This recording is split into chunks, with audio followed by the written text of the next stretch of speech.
Yesterday when I was watching, NFL Countdown on ESPN, which I rarely watch these days because I can't stand ESPN. But when they brought up the Bills and Josh Allen's struggles last week against the Jets, they were making the same points I was making. The fact is they keep going down the field way too many times, and that gets them into trouble. You don't go down the field against a great secondary like the Jets. And then they also said that maybe he should check the ball down more, which I agree. Which he does check the ball down because he says the reason why they don't hand the ball off as much because they use the running backs almost like a good running game by dropping the ball off to him in a pass play. So they do that, but the problem is a lot of times they call for the ball to go down the field too much. So then do it more methodically instead of always looking for the home run ball. So yesterday against the Raiders, that's exactly what they did. They moved the ball more methodically. They took the third quarter. They used up almost all the third quarter and scored a touchdown.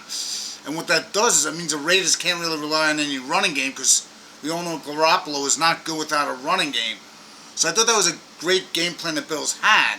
Here's the problem I do have with the coaching staff is they're inconsistent.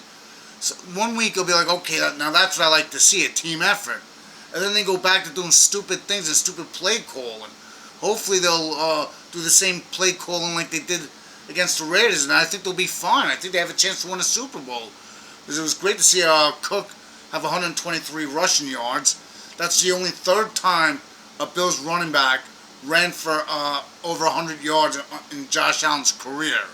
That's pretty bad. That's why you see the Bills, they can only go so far. Allen's been carrying that team. It's like you go to work knowing you're the only one that has to do all the work. It's got to get frustrating. And the thing that I really like too is Josh Allen didn't take as many hits. He only ran the ball 3 times.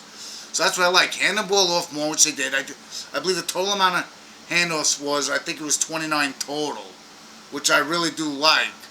The other rushes came from Josh Allen and the backup. But I'm counting how many times he handed the ball off. So I really like that philosophy. Hopefully they keep it up. Sometimes they don't always do that. I always said they always want to go down the field. And people blame Josh Allen. A lot of times it's the plays that are being called. Yes, if it's not there, maybe you should. But he's a risk taker. So what they do is have more play calls that are short and immediate. Because you don't say, oh, you got to watch the interceptions. The problem is, then he'll become gun shy. You want him to take chances. I mean, it's, for the most part, in the last 3 years, they're putting up nearly 30 points a game. And that's without even trying to run the ball. So if they run the ball, that'll help eliminate the turnovers. So hopefully the Bills can keep up this momentum.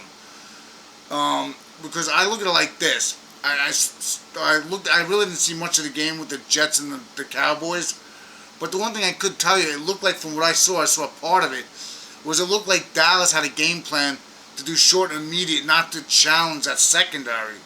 If you keep trying to go down the field, that's where the problem starts. So you do that and move the ball methodically, it starts wearing the defense out. Then you can take more chances. So that's just my take. Hopefully the Bills can keep it up. Just give me your thoughts. Please hit the like button. Please hit the subscribe button. Please hit the notification. And please leave all your comments. Because as Bills fans or any football fans, I really like to hear what your take is on how the Bills played yesterday and how other teams played yesterday. And I'll talk to you later.